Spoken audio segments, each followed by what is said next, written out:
자, 오늘 하나님의 말씀 보겠습니다. 지난주에 이어서 오늘 소선지서 두 번째 시간이 요엘서인데요, 여호와의 날엔 여호와를 부르라는 제목을 가지고 요엘서 2장 28절로 32절까지의 말씀을 중심으로 말씀을 나누겠습니다. 요엘서 2장 28절로 32절, 우리 한 절씩 교독하겠습니다. 28절 제가 먼저 읽겠습니다. 그 후에 내가 내 영을 만민에게 부어주리니 너희 자녀들이 장래일을 말할 것이며 너희 늙은이는 꿈을 꾸며 너희 젊은이는 이상을 볼 것이며 그때 내가 또 내 영을 남종과 여종에게 부어줄 것이며 내가 이적을 하늘과 땅에 베풀리니 곧 피와 불과 연기 기둥이라. 여호와의 크고 두려운 날이 이르기 전에 해가 어두워지고 달이 핏빛같이 변하려니와. 함께 읽습니다. 누구든지 여호와의 이름을 부르는 자는 구원을 얻으리니 이는 나 여호와의 말대로 시온산과 예루살렘에서 피할 자가 있을 것이며 남은 자 중에 나 여호와의 부름을 받을 자가 있을 것임이니라. 아멘. 오늘 요엘서인데요, 요엘 선지자의 이 이름의 뜻은 여호와가 하나님이시다, 이런 뜻이에요. 요엘, 여호와가 하나님이시다. 보통은 이제 선지자들이 두 나라에서 활동했다고 말씀드리지 않았습니까? 북이스라엘과 남유다에서 활동을 했는데, 오늘 이 요엘 선지자는 사실 이 저자가 활동했던 배경에 대해서 분명하게 말하고 있지 않기 때문에 저희가 유추할 수밖에 없습니다. 근데 이제 요엘서의 몇 군데를 보면 바벨론 포로 이후에 쓰여진 글이라는 근거들이 몇 개 있는데, 그 중에 하나를 소개하자면 요엘서 3장 1절을 보면요, 보라 그날 곧 내가 유다와 예루살렘 가운데서 사로잡힌 자를 돌아오게 할 그때에, 이런 이제 구절이 나옵니다. 그리고 이제 성전에서 예배드리는 장면도 나오기 때문에 바벨론 포로에 끌려갔다 와서 제2 성전을 지은 상황이 아닌가라고 유추를 합니다. 저희가 바벨론 포로 후라고 가정을 한다면 지금 다시금 예루살렘으로 복귀한 이스라엘 백성의 상황, 그 상황은 매우 비참한 상황이다라는 것을 알 수가 있어요. 요엘서 1장 4절 말씀을 보니까 팥중이가 남긴 것을 메뚜기가 먹고 메뚜기가 남긴 것을 느치가 먹고 느치가 남긴 것을 황충이 먹었도다. 우리가 팥중이, 메뚜기, 느치, 황충을 굳이 다 모양새를 몰라도 이 메뚜기과 곡식을 갉아먹는 벌레들이 하나가 와서 갉아먹으면 그 다음에 남은 것을 또 와서 갉아먹고 해서 곡식이 남아나지 않는다. 결국 기근에 허덕이고 있는 자연재해의 상황에 봉착했다는 것을 알 수 있어요. 하나님이 이 자연재해라는 경고를 통해 이스라엘 백성에게 말씀을 전하시는 것이죠. 그런 맥락으로 보면 이 코로나라는 위기 가운데 있는 우리에게도 이 요엘서는 분명히 들어야 될 하나님의 경고의 말씀이다라는 생각이 듭니다. 그래서 오늘 요엘서에서 강조하는 메시지가 몇 가지 있는데, 그 중에서 대표적인 메시지를 한 단어로 좀 요약을 하자면 그것은 여호와의 날이라는 단어입니다. 여호와의 날. 요엘서에서 아주 자주 반복되어져요. 구약 성경 전체에서도 16번밖에 나오지 않고, 특히 이제 선지서에 11번 나오는데 그 중에서 요엘서에만 5번이 나옵니다. 여호와의 날. 보통은 여호와의 날은 심판의 날이라는 의미예요. 하나님의 진노의 날이라는 의미입니다. 하나님은 오래 참으시는 하나님이십니다. 우리가 뭐 죄졌다고 즉각적으로 벌하시지 않을 때가 많아요. 그러나 우리가 죄를 짓고도 벌받지 않는다고 해서 하나님의 벌이 임하지 않는구나라고 오해하시면 안 되고요. 하나님은 늘 그 심판을, 그 진노를 인내하심으로 축적시켜 놔요. 쌓아 놓으신단 말이죠. 하나님은 스스로가 얼마나 진노가 크신 분을 아시기 때문에 이 진노가 크게 폭발되지 않도록 우리를 경고하고 돌이키기를 원하시는 것입니다. 결국 회개하라는 거예요. 여호와의 날이 닥치기 이전에 너희 회개하라. 이것이 이 요엘서의 아주 중심이 되는 말씀입니다. 요엘서 2장 12절, 여호와의 말씀에 너희는 이제라도 금식하고 울며 애통하고 마음을 다하여 내게로 돌아오라 하셨나니. 13절, 너희는 옷을 찢지 말고 마음을 찢어. 중요한 말씀이에요. 옷을 찢지 말고 마음을 찢고 너희 하나님 여호와께로 돌아올지어다. 돌아올지어다. 회개해라. 그는 은혜로우시며 자비로우시며 노하기를 더디하시며 인애가 크시사 뜻을 돌이켜 재앙을 내리지 아니하시나니. 여호와의 날이 닥치기 전에 회개하라는 것이 요엘서의 주제입니다. 여러분, 회개라는 게 뭡니까? 우리는 회개라고 하면 이게 내 머릿속에 아주 잔상이 남을 정도로 기억에 남는 내 잘못들을 많이 떠올리고 그 잘못들을 리스트 삼아서 회개 기도라고 할 때가 참 많습니다. 그것도 중요한 회개의 제목이긴 하지만 성경은 내 잘못한 일을 나열하기 이전에 그 죄가 어디로부터 왔는지에 대한 동기, 그 마음의 중심의 동기, 이유를 찾아낼 것에 대해서 오히려 강조하죠. 이것을 우리는 우상이라고 말합니다. 하나님보다 더 좋은 것, 실제로 내가 잘못한 행동에서 죄가 겉으로 드러내는 행위는 사실은 우리 마음 안에 있는 고장난 마음이 있기 때문에 나오는 증상일 뿐입니다. 내 잘못을 아무리 안 하고 없애려고 해도 이 마음 안을 고치지 않으면 그 행동은 잠시 사라지는 것처럼 보이지만 결코 사라지지 않아요. 그리고 우리 신앙인들은 점점 겉만 반지르한, 사람들 눈을 속이는, 걸리지 않으면 돼라는 위선적인 종교인이 되기가 십상입니다.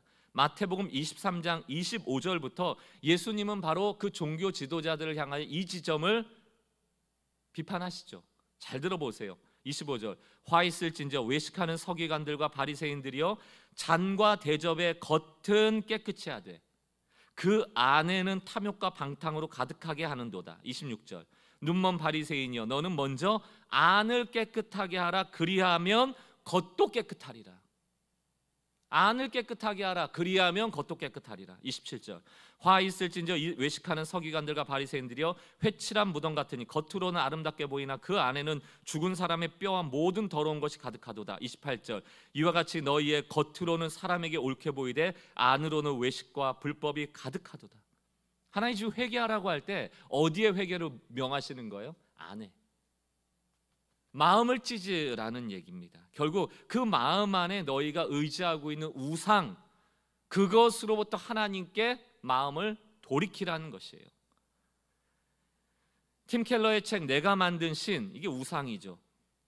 우상은 실제로 존재하는 것이 아니고 우리의 부족함과 우리의 한계를 극복하기 위하여 하나님을 의지하지 않고 내 방식대로 만들어낸 짝퉁신이 우상이거든요. 그 책에서 죄라는 것을 이렇게 정의합니다. 죄는 내가 싫어하는 게 아니에요. 싫어하면 하겠습니까? 여러분, 죄가 바퀴벌레 같은 거면 여러분 그걸 짚겠어요? 아니에요. 죄는 내가 사랑하는 겁니다. 그런데 그 사랑이 지나쳐서 하나님보다 더 사랑하게 되는 것이 죄입니다. 우리는 죄를 막 바퀴벌레 같은 것으로 생각하지만 아니에요. 실제로 우리가 짓는 죄는 우리가 사랑하는 것들입니다. 그래서 최근에는 이 죄를 우상이라는 단어로 바꿔서 설명할 때가 많습니다. 이렇게 그 책에서 더 부연 설명을 합니다. 사람들은 우상이란 나쁜 것이라 생각하지만 실상 대개의 경우 전혀 그렇지 않다. 오히려 좋은 것이 한층 더 좋아질수록 우리 내면 깊숙한 곳에 욕구와 희망이 충족되리라는 기대감을 더욱 부풀리게 된다. 삶의 가장 좋은 것들이야말로 짝퉁 하나님, 즉 거짓 신이 될 수 있다. 그러니까 여러분들이 지금 좋아하는 거 있잖아요. 간절히 원하는 거 있잖아요. 그게 우상일 수 있다. 그게 바로 죄의 근원이 된다. 그러므로 우리는 우상을 분별하기 위하여 날마다 질문해야 돼요. 어떤 질문해야 됩니까? 내가 하루 종일 가장 많이 생각하는 게 뭔가? 하루 종일 내가 상상하는 것이 무엇인가? 내게서 없으면 안 된다라고 절대시하고 있는 것은 뭔가? 하나님, 이거 없으면 안 돼요. 하나님 계신데, 하나님한테 기도하는데 이거 없으면 안 된대요. 우리가 얼마나 이중적인 잣대를 가지고 기도하는지 아시죠? 우리는 하나님이면 돼요라고 하고 있질 않고 하나님을 이용해서 내가 절대로 없으면 안 되는 것을 요구하고 있다. 그게 바로 우상이에요.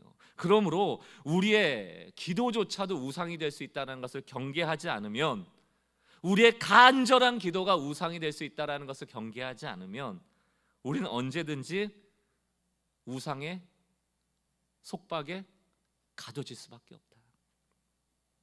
여러분, 제사를 금하는 이유가 뭡니까? 너는 우상에게 절하지 말라니까 절하는 행위하지 말라는 거예요? 여러분, 왜 제사를 금합니까? 그 제사를 조상신, 죽어버린 그 신들이 오늘 제사 드릴 때 와서 우리 자녀를 잘 되게 하고 우리 집을 잘 되게 해준다라는 엉뚱한 생각을 하고 있는 것 아닙니까? 하나님 아닌 것을 더 의지하게 하는 것 아닙니까? 그래서 제사하지 말라는 거예요. 절이라는 게 뭐가 나쁩니까? 우리 다 인사하잖아요. 마음을 다해서 효심을 표하잖아요. 우리는 그것만 안 하면, 절만 안 하면 우상 숭배 안 한다라는 착각에 빠져 있다고요. 오히려 마음으로는 막 할아버지 할머니 돌아가신 고조 할머니 증조 할아버지라도 이용해서 우리가 잘 될 수만 있다면 얼마든지 마음으로는 바라면서 말이죠. 제가 성경을 볼 때마다 감사한 것은 이것입니다.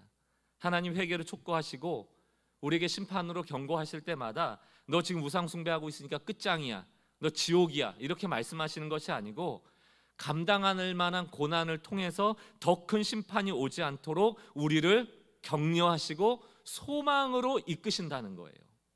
그러므로 성경에 있는, 선지서에 있는 심판의 메시지, 여호와 나라에 대한 메시지는 곧 소망의 메시지와 동시적으로 일어나고 있다는 것이 늘 감사한 거예요.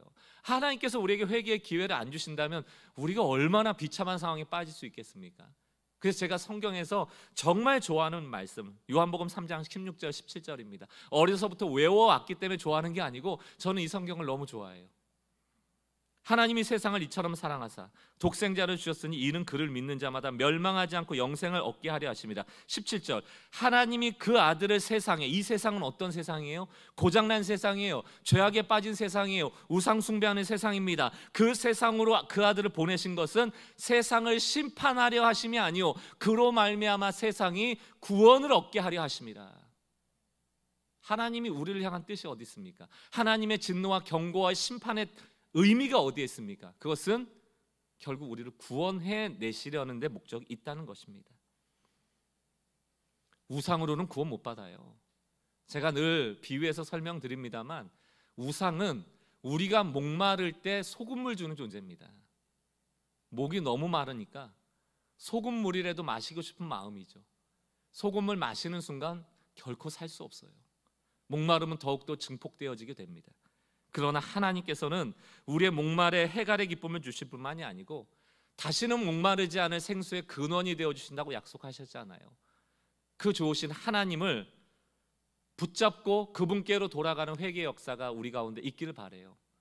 회개하면 하나님 은혜 주십니다. 오늘 요에서는 회개만 해라, 너의 마음을 찢고 하나님만이 오직 나의 구원이시요 나의 의지할 뿐이라고 고백하면 내가 너에게 은혜를 주겠다. 큰 은혜 두 가지를 우리에게 소개합니다. 첫 번째, 회개하는 자에게 주시는 은혜가 무엇인가? 하나님은 회개하면요 가장 좋은 때, 기회를 주세요. 기회. 가장 좋은 때를 주세요. 가장 좋은 기회를 주세요. 여러분, 우리가 살아가면서 가장 힘든 일 중에 하나가 뭐냐면요, 내가 뭘 해야 될지는 알겠는데 이거 하면 될 것 같은데 이거 언제 하지? 이거 언제 해야지 이게 최선일까? 가장 좋은 최적일까? 이거 분별하는 일이 참 어려운 일입니다. 우리 이사할 때, 뭐 결혼할 때, 사업할 때 그때마다 지금인가? 좀 더 기다려야 되는가? 이직할 때도 지금인가? 좀 더 기다려야 되는가? 언제인지 알기만 하면 참 속이 편할 것 같아요. 그래서 우리 기도할 때도 주여 언제까지입니까? 때를 물을 때가 얼마나 많습니까? 그런데 회개하니까 하나님이 기회를 주세요. 때를 분별하게 하세요. 오늘 요엘서 2장 23절 말씀입니다. 23절, 시온의 자녀들아 너희는 너희 하나님 여호와로 말미암아 기뻐하며 즐거워할지어다. 그가 너희를 위하여 비를 내리시되 이른 비를 너에게 적당하게 주리니 이른 비와 늦은 비가 예전과 같을 것이라. 적당하게 내리시는데 늦은 비와 이른 비가 예전과 같을 것이다. 하나님은 성경에서 심판하실 때 비를 안 주시는 심판을 종종 하십니다. 이스라엘에는요 이 건기와 우기가 있습니다. 비가 많이 올 때와 적게 올 때가 있는데 여름 시즌이 건기예요. 건기입니다. 여름 시즌이 한 5월에서 9월까지인데요. 우기가 나머지 4월에서 10월까지입니다. 가을이 시작하는 10월, 이때가 이제 이른비, 첫 비가 되고요. 그 다음에 중간에 아주 비가 많이 내리는 장마가 됐다가 이제 봄이 시작되면은 이제 늦은 비가 오게 됩니다. 그러니까 이른비, 장마비, 다음에 늦은 비, 이렇게 세 가지 비가 있어요. 먼저 이른비, 가을비입니다. 가을에 한 10월경에 비가 내려야 되는데 왜 비가 와야 됩니까? 여름 내내 건조했어요. 땅이 굳어 있습니다. 거기에 땅 파서 경작할 수 없어요. 그래서 한 2, 3주 정도 비가 막 와서 들판이 초록색으로 풀잎을 낼 그때쯤 이 땅이 부드러워져야만 경작할 수 있습니다. 그러니까 이른비가 오지 않으면 농부는 아무리 모든 것을 준비해놨다 하더라도 경작하지를 못해요. 그러니까 이른비가 중요합니다. 겨울비, 이 겨울비는 12월에서 2월까지, 봄이 되기 전까지 장마처럼 내리는 우기의 비입니다. 이스라엘 사람들은 이때 물을 가두어서 저장해서 나중에 농사할 때 필요할 때 쓰기도 합니다. 그리고 나서 늦은 비, 봄비가 와요. 가을, 겨울, 봄. 봄이 이게 늦은 비인데요, 3, 4월경에 내리는데 이게 단비입니다. 겨울 동안 자란 농작물이 이제 마지막 결실을 얻을 때도 수분이 필요한데 그때 내려주는 비예요. 이렇게 봄비가 내린 이후에 5월부터 9월 여름 기간 동안에 3번의 추수를 하는데 첫 번째가 보리추수고 4, 5월에 6, 7월에는 밀추수를 하고 9월, 10월에는 포도 열매와 같은 것을 추수하게 됩니다. 그러니까 비라는 게 너무너무 중요한 거예요, 이스라엘에서. 그러니까 바알 신을 섬기잖아요. 왜? 비를 주는 신이라고 믿으니까. 그만큼 절박했던 겁니다. 그런데 이 비를 적당하게 주신다는 의미를 조금 더 정확히 생각한다면 우리는 적당하다 그러면 양의 문제라고 생각하기 쉬운데 신명기 11장 14절 말씀을 보니까 여호와께서 너희의 땅에 이른비 늦은 비를 언제 주신다고요? 적당한 때에 주신다. 너희가 곡식과 포도주와 기름을 얻을 것이다. 결국 비는 양도 중요하지만 뭐가 더 중요합니까? 때가 중요해요. 여러분, 추수할 여름 시즌에 막 장맛비가 오면 무슨 소용이 있습니까? 비가 많이 온다고 되는 게 아니고 적당한 때에 내려야만 그 곡식이 자랄 때 도움이 된다는 것이죠. 바로 이 때라는 에트, 이 히브리어의 의미가 무슨 의미냐면 대답하는 거예요. 대답하다. 마치 곡식들이 나 지금 자라야 되는데 지금 비가 필요해요 라고 하면 에트, 응답해 주시는 것처럼, 농부들이 지금 이때쯤은 비가 멈춰야 돼요 하면 에트, 멈춰 주시는 거예요. 지금 마지막 결실할 때 이 비가 필요합니다. 곡식들이 막 바라고 농부들이 바랄 때 하나님이 바로 적당한 때에 응답하셔서 그 곡식이 결실을 이룰 수 있도록 하는 그 단어가 바로 에트, 적당한 때에, 이런 뜻이에요. 헬라어로 바꾸면 우리가 잘 아는 하나님의 결정적인 순간을 의미하는 카이로스입니다. 카이로스. 우리 인생이에요, 여러분. 할 일은 많고 계획은 많은데 언제 해야 될지에 대한 결정적인 때를 몰라서 실패하고 넘어질 때가 얼마나 많은지 몰라요. 하나님은 시간의 주관자이십니다. 하나님의 때에 알맞도록 인도함 받는 것만큼 큰 축복이 없어요. 우리는 교회 6년의 시간을 돌아보면 저는 이 카이로스의 하나님, 적당한 때의 하나님으로 인하여 감사합니다. 교회가 헌금이 많아지고 성도가 많아지고 이게 다 부수적인 것들이에요. 공간이 더 넓어지고 감사하지 말자는 뜻이 아니고, 그거보다 더 감사할 때는 언제인 줄 아세요? 누구를 만나서 서로 교회에 대해서 좋았던 일들을 얘기할 때마다 늘 입버릇처럼 나도 모르게 나오는 감사가 뭡니까? 그때 하나님이 그렇게 안 해주셨더라면, 그때 하나님이 그거 막아주시지 않았더라면, 그때 그걸 열어주시지 않았더라면, 이 때가 뭐예요? 다 늦은 비와 이른 비의 때란 말이죠. 카이로스의 때란 말이죠. 그 하나님의 때 안에 있는 것만큼 복된 인생이 없다.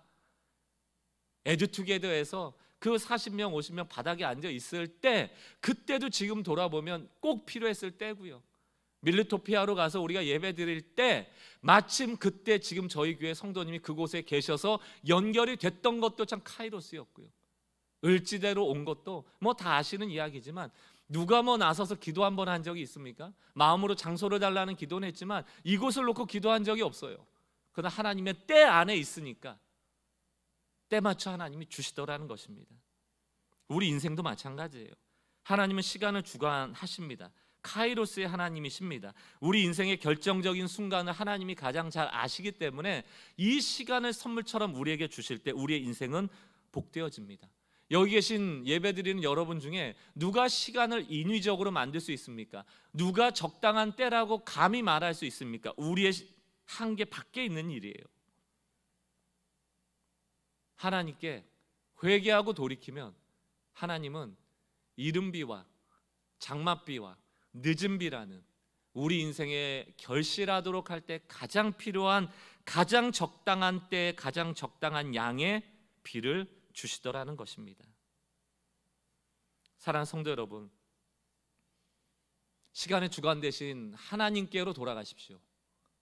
내가 내 시간을 주관하고 계신 분이 계시다면 하나님께로 돌아가세요. 하나님은 참 좋으신 것이 그저 오늘 회개했으니까 오늘부터 은혜 줄게가 아니더라고요. 제가 요엘서를 보면서 참 감사했던 게 2장 25절이에요. 내가 전에 너희 심판할 때, 너희 경고할 때 너희에게 보낸 큰 군대, 곧 메뚜기와 느치와 황충과 팥중이가 먹은 횟수대로 너희에게 갚아주겠다. 아니, 이런 하나님이 어디 계세요? 굳이 이러실 필요가 없어요. 늘 하나님의 은혜는 우리에게 과분하다, 과분하다, 넘친다. 이 메시지를 왜 하겠어요? 우리에게 돌아와라. 너의 인생은 바알에게 있는 게 아니다. 너의 주목에 있는 게 아니다. 내게 있다. 내게로 돌아와라. 이전의 심판으로 우리가 고난당했던 그것까지 내가 갚아주리라. 26절, 너희는 먹되 풍족히 먹고. 누가 할 수 있는 일인가? 하나님이 하실 수 있다. 여러분, 우상은 더 좋은 것으로 대체될 때만 우리가 놔요. 회개라는 게 뭡니까? 하나님의 선하심을 깨닫는 자만이 우상을 버리는 겁니다. 하나님만이 나를 풍성히 먹이실 수 있는 분이라는, 더 좋은 분이라는 것을 인정할 때 비로소 우상은 떠나가는 겁니다.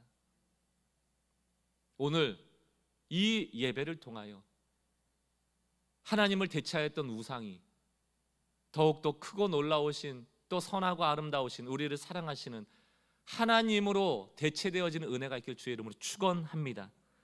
두 번째, 우리가 회개하고 돌이키면 하나님이 축복하시는데 그 축복이 바로 성령을 부어주시는 거예요. 성령을 부어주시는 겁니다. 여러분, 꼭 믿으셔야 돼요. 성령은 우리가 받을 수 있는 선물 중 가장 좋은 선물입니다. 아버지가 돈 주는 거하고 부자 아버지를 곁에 두고 함께 사는 거는 다른 얘기예요. 저는 돈만 필요했는데 아버지가 온 거란 말이에요. 이해가 좀 되세요? 성령이 와버린 거예요. 마태복음 7장 11절과 누가복음 11장 13절은 병행 구절인데요. 여기 보세요 한번. 마태복음 7장 11절 먼저 봅니다. 너희가 악한 자라도 좋은 것으로 자식에게 줄 알거든 하물며 하늘에 계신 너희 아버지께 구하는 자에게 뭘 주신다고요? 좋은 것 주신다고 했죠. 좋은 것 주신다. 근데 누가복음의 평행 구절에 보면요, 이 좋은 것에 대한 실체가 나와요. 뭐라고 되어 있습니까? 너희가 악할지라도 좋은 것을 자식에게 줄 알거든 하물며 너희 하늘 아버지께서 구하는 자에게 성령을 주시지 않겠느냐. 우리의 가장 좋은 게 뭐예요? 그 성령입니다. 오늘 회개하는 자에게 하나님 성령을 주신대요. 요엘서 2장 28절 상반절 말씀을 보십시오. 그 후에 내가 내 영을 my spirit, 성령을 만민에게 부어주리니. 여러분, 성령이 부어지면 사람은 변합니다. 이게 분명한 증거예요. 성령이 우리 안에 거하시고 역사하시면 사람은 바뀝니다. 성령이 부어진 사람은 하나님으로 만족하는 사람이 돼요. 만민에게 부어진다는 것은 단지 모든 사람에게 부어진다는 의미만이 아니에요. 만인 제사장서를 근거로 모든 사람에게, 예전에 특정한 사람에게 성령을 부었지만 이제는 모든 사람에게 부어준다라는 의미도 되지만, 원어적으로 해석해보면 이 만민, 그 성령을 부어주는 만민은 어떤 존재인가 하면 히브리어로 콜 바사르입니다. 콜은 올이라는 뜻이에요. 모든, 바사르, 육체라는 뜻이에요. 성경에서 육체는 무기력함의 상징입니다. 연약함의 상징이에요. 실수투성이고 상처받기 쉽고 깨어지기 쉬운 게 육체입니다. 내가 모든 육체에게 강력한 생명이 있는 성령으로 대체해 주겠다는 거예요. 성령이 없으면 우리는 무기력해요. 육체니까 연약해요. 깨어집니다. 그런데 거기에 강력한 생명력이 있는 성령을 부어준다는 뜻은 무엇입니까? 너희는 나의 영으로 말미암아 이전에 무기력하고 연약한 존재가 아니라 생명력이 넘치는 다른 존재로 바뀌어진다는 것입니다. 그러므로 성령을 받은 자와 성령을 받지 않는 자의 삶은 다르다. 그 차원이 다르다. 여기 계신 모든 성도님들이 성령의 부어짐을 통하여서 변화된 삶을 꿈꾸고 또 다른 차원의 삶을 지향하며 살아가는 주의 백성들 되시길 바라요. 이사야 31장 1절 말씀을 보십시오. 이스라엘 백성이 애굽 의지하니까, 군대 의지하니까 하나님이 뭐라고 경고하십니까? 애굽은 사람이라는 거예요. 무기력하고 연약하다, 신이 아니라는 것입니다. 그들의 말은 홀스, 육체, 여기 나오는 게 바사르입니다. 군사력, 그건 바사르라는 거예요. 그건 육체라는 거예요. 무기력하고 연약하다, 영이 아니라, 루하흐가 아니라, 성령이 아니라, 여호와께서 그의 손을 펴시면 돕는 자도 넘어지고 도움을 받는 자도 엎드려져 다 함께 망하리라. 이게 뭡니까? 성령이 없으면, 성령의 도우심이 없으면, 성령이 만민에게 부어지지 않으면 그 만민은 어떤 도움도 받지 못하고 멸망하는 존재가 된다는 의미예요. 만민에게 성령을 붓는다는 게 무엇입니까? 여러분에게 성령을 붓는다는 게 무엇이에요? 우리를 바꾸시겠다는 거예요. 무기력에서 활력으로, 연약함에서 강력으로 성령께서 바꿔주시겠다는 겁니다. 그러니까 요엘서에 성령이 임하고 나니까 28절 후반절까지 읽어보면 뭐라고 되어 있습니까? 그 후에 내가 내 영을 만민에게 부어주리니, 그 바사르라는 육체 덩어리들의 성령이 부어지니까 너희 자녀들은 장래 일을 말할 것이고 너희 늙은이는 꿈을 꾸며 너희 젊은이는 이상을 볼 것이다. 지금까지는 땅만 바라보고 살아가던 바사르입니다. 마치 먹이만을 위하여 갈매기들이 해안가에만 머물 뿐 높이 날려고 하지 않는 것처럼 우리가 그런 바사르 육체 덩어리였지만 성령이 부어지니까 땅을 보는 게 아니고 또 다른 차원을 보더라는 거예요. 그게 뭡니까? 장래일이고 꿈이고 이상이에요. 같은 얘기입니다. 다른 생각을 하게 된다는 얘기입니다. 관점이 바뀌어지게 된다는 얘기입니다. 생각하는 방식이 달라지기 시작해요. 제가 실패하는 분들, 절망하는 분들, 낙심하는 분들 보면 그 낙심이 습관이 되어 있는 분들이 많아요. 왜 그럴까요? 생각하는 방식이 바사르, 깨어지기 쉽고 연약하고 무기력한 방식으로 생각하기 때문입니다. 혹시 지금 무기력에 빠져 계신 분들 간절히 기도하세요. 성령을 달라고, 성령이 활동하여 달라고, 역사하여 달라고 말씀 보시고요, 그 안에 진리가 활동하여 달라고 말씀하시면, 간구하시면 하나님 역사하세요. 왜? 성령이 살아계시기 때문에. 언젠가 제가 참 흥미로운 책 제목을 보고 그 기사를 좀 찾아봤어요. 그 책이 뭐냐면 신순규라는 분이 쓴 책인데, 눈 감으면 보이는 것들이라는 책이에요. 눈 감으면 보이는 것들. 시각장애인이에요, 이 신순규라는 분이. 제가 찾아보니까 여러분, 눈을 감으면 어떻게 보입니까? 눈을 감으면 안 보이죠. 그런데 이분 간증을 보면 눈을 감으니까 그때서야 보이는 게 있대요. 이분의 직업이 뭔가 하면 애널리스트입니다. 여러분, 애널리스트라는 사람들은 증권가에서 증시를 분석하는 분석가들이에요. 여러분, 증권이라는 게 뭡니까? 증권가라는 게 뭡니까? 증시라는 게 뭐예요? 수많은 데이터와 수많은 정보를 시각화해서 정보를 비교하고 데이터를 분석해서 0.000 소수점까지 숫자를 맞춰야 되는 게 애널리스트거든요. 그래서 이 주식 사라, 저 주식 사라, 그 사람들이 판별을 해주는 사람들 아닙니까? 그런데 어떻게 시각장애인이 그걸 하냐고요. 그것도 유능하게 말입니다. 근데 이분이 그 직업을 가지고 유능하게 그 일을 하고 있어요. 그분이 이렇게 얘기합니다. 숫자나 차트에 집착하기보다는 저는 기업이 가진 스토리텔링에 집중합니다. 정보나 루머에 휘둘리지 않고 자기만의 분석을 하는 게 중요하다. 이 증권가라는 게 찌라시라고 얘기하잖아요. 얼마나 많은 루머, 얼마나 많은 거짓된 정보가 있습니까? 눈을 뜨고 있으면 그 루머도 다 보고 거짓 정보도 다 보고 수많은 정보들 속에서 오히려 혼란스러운데 자기는 안 본다는 거예요. 자기는 자기가 볼 것만 본대요. 그렇게 루머, 거짓 정보 따라다니는 고생이 자기한테는 없다는 겁니다. 오히려 시각 장애가 있기 때문에 오히려 그것이 장점이 되더라. 그러면서 또 이런 얘기를 합니다. 우리들에게 하는 얘기죠. 가끔 눈을 감아보라는 거예요. 마음으로 듣고 볼 수 있는 것들이 있다는 겁니다. 대중매체나 소셜 네트워크에 사로잡히기 쉬운 환경 때문에 봐야 할 것을 정작 보지 못하는 경우가 많다. 이런 얘기를 하는 거예요. 우리에게도 동일하게 적용되는 것 같아요. 시각장애인들 보니까요, 그림 그리는 분들도 계시더라고요. 아니, 눈이 안 보이는데 어떻게 그림을 그리지? 어떻게 조각을 하지?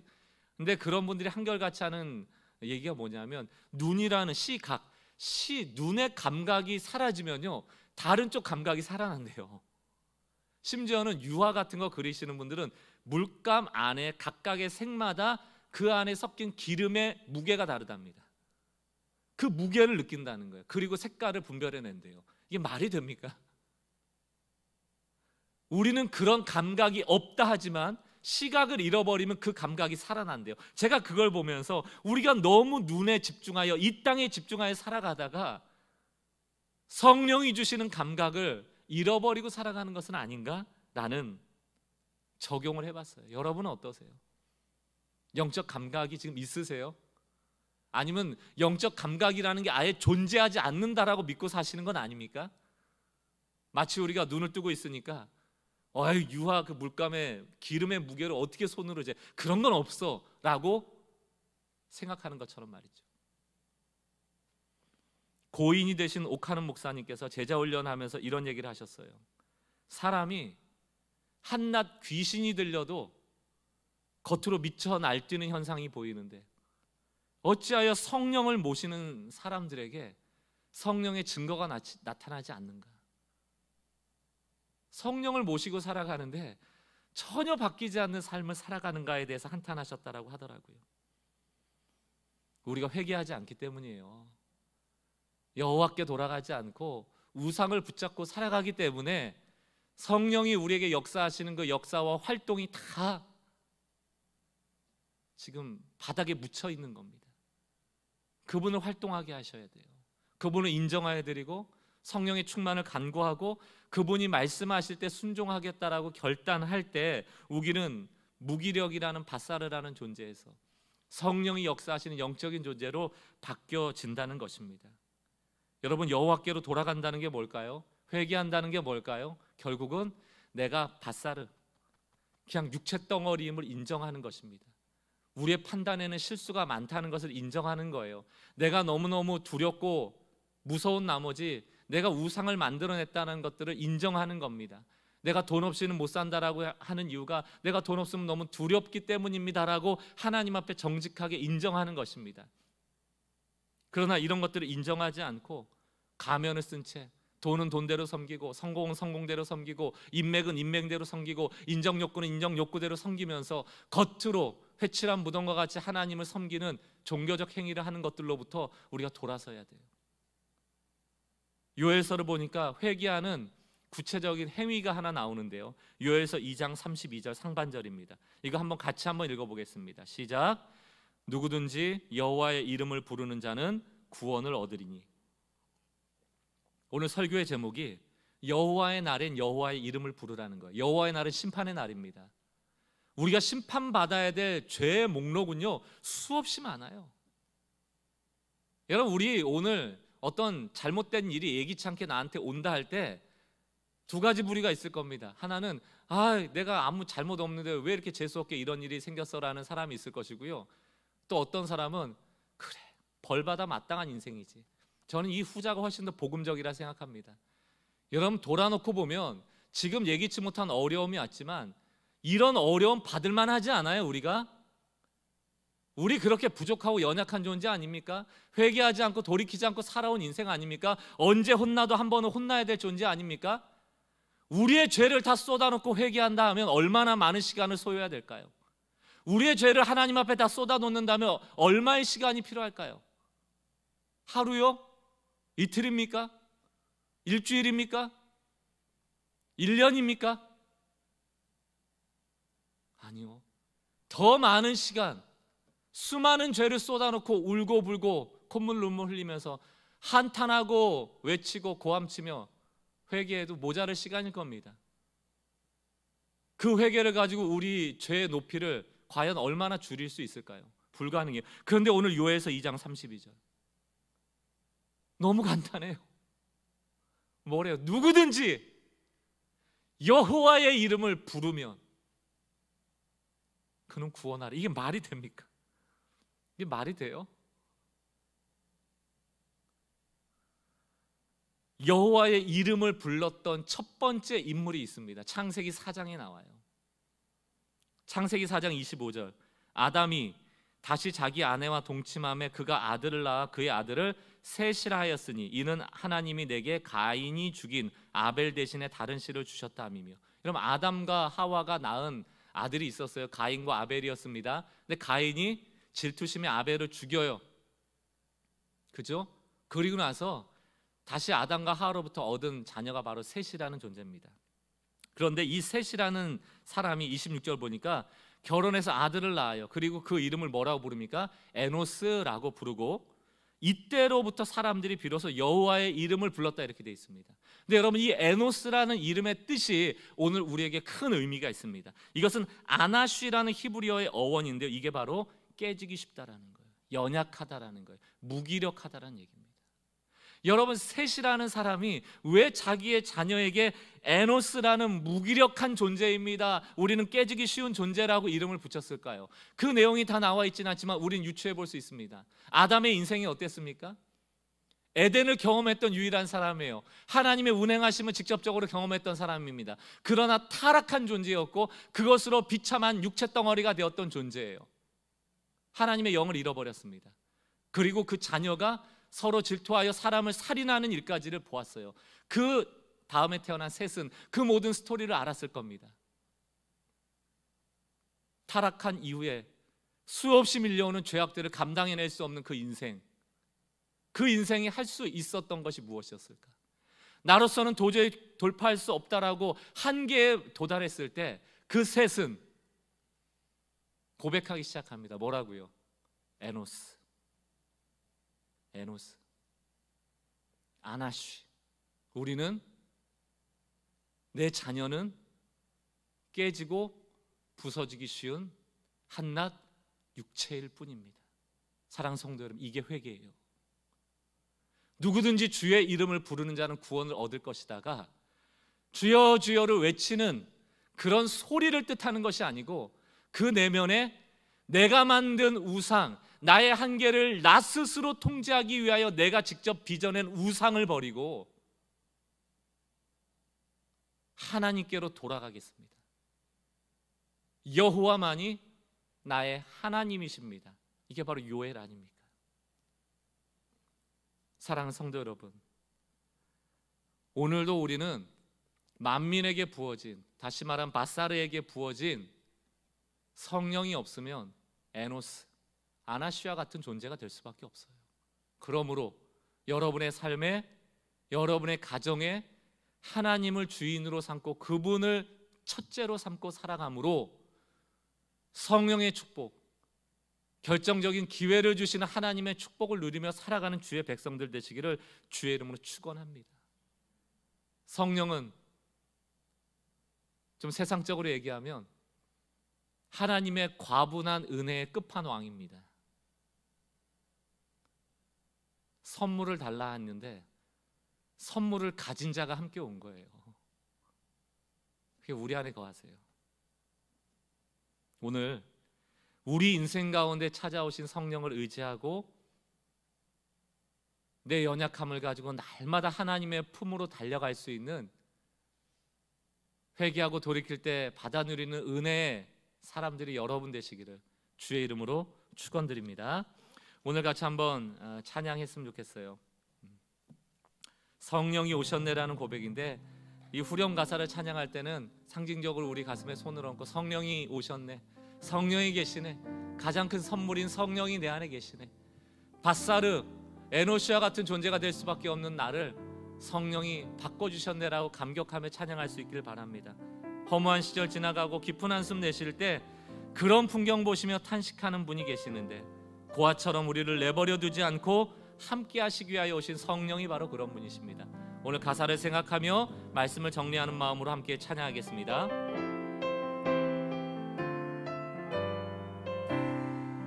허무한 시절 지날 때, 허무한 시절 지날 때, 깊은 한숨 내쉴 때, 그런 풍경 보시며 탄식하는 분이 있네.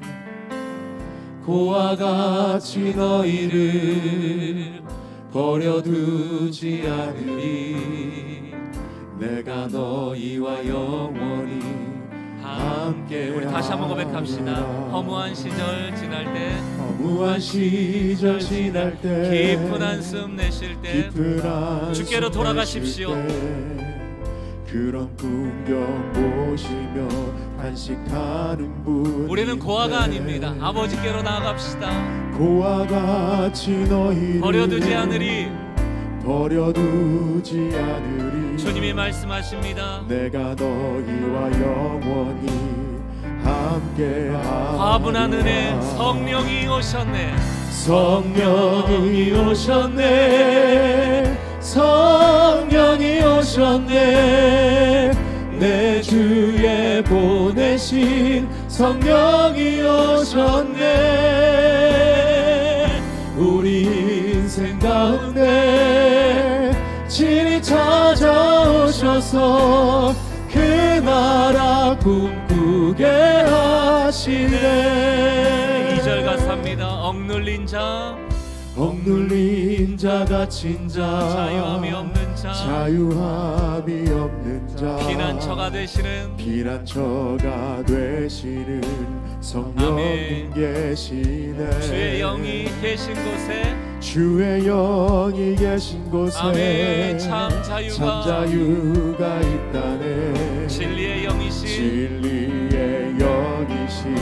성령. 우리 2절 다시 한번 고백합시다. 억눌린 자 갇힌 자, 억눌린 자 갇힌 자, 자유함이 없는 자, 자유함이 없는 주님, 우리가 바로 자, 그런 존재들입니다. 피난처가 되시는 하나님의 영을 우리에게 성령님 부어주셔서 계시네. 그 만민이 주의 영으로 가득 주의 채워지는 영이 은혜를 계신 곳에 참 자유가 아멘. 있다네.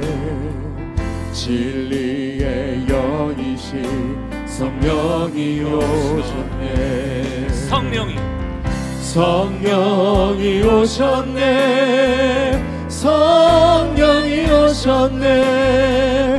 내 주에 보내신 성령이 오셨네.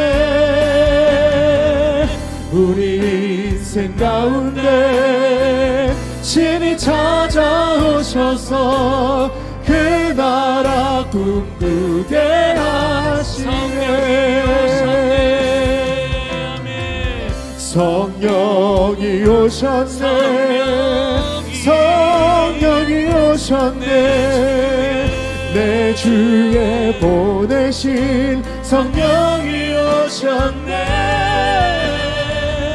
우리 인생 가운데 친히 찾아오셔서 그 나라 꿈꾸게 하시네. 사랑하는 성도 여러분, 하나님은 우리를 보실 때 드러난 죄가 많고 거짓된 가면이 있고 죄의 종로를 타는 그런 비참한 그런 모습임에도 불구하고요, 그 겉모습을 보지 않으세요. 처음에 하나님이 우리를 빚으셨을 때 그 인간으로 보십니다. 그래서 우리를 사랑하시는 거예요, 여러분. 여러분에 있는 비참한 모습들 때문에 너무 낙심하고 죄책감이나 정죄감이나 실망과 좌절에 빠져 계시지 마십시오. 그 우상 붙잡고 있어서 그래요. 내가 통제할 수 없는 것 때문에 지금 불안해서 그래요. 여러분, 그 주먹을 놓으셔야 됩니다. 하나님이 오늘 말씀하세요. 돌아오라. 누구든지 여호와의 이름을 부르면 그는 구원을 받으리라. 여호와를 부르세요. 그것을 위해서 나의 연약함을 철저하게 인정하고 깨지기 쉬운 에노시, 아노시, 내가 바로 그런 존재입니다. 아담이 그런 존재 아니에요. 먼지잖아요. 바람 불면 흩어지는 먼지잖아요. 그게 우리의 원래 모습임을 기억하면서 주님, 아담에게 부으셨던 루하의 하나님의 영을 나에게 부어주셔서 우상으로부터 벗어나 하나님이 주시는 참 자유를 가지고 주님 기뻐하시는 때에, 그 기회에 은혜를 누리고 하나님 기쁘시게 해드리는 인생 되고 싶습니다. 오늘 주신 말씀을 우리 피아노 반주 들으면서 조용히 정리하고 또 기도하실 분들은 기도로 좀 나가셨으면 좋겠어요. 함께 기도합시다.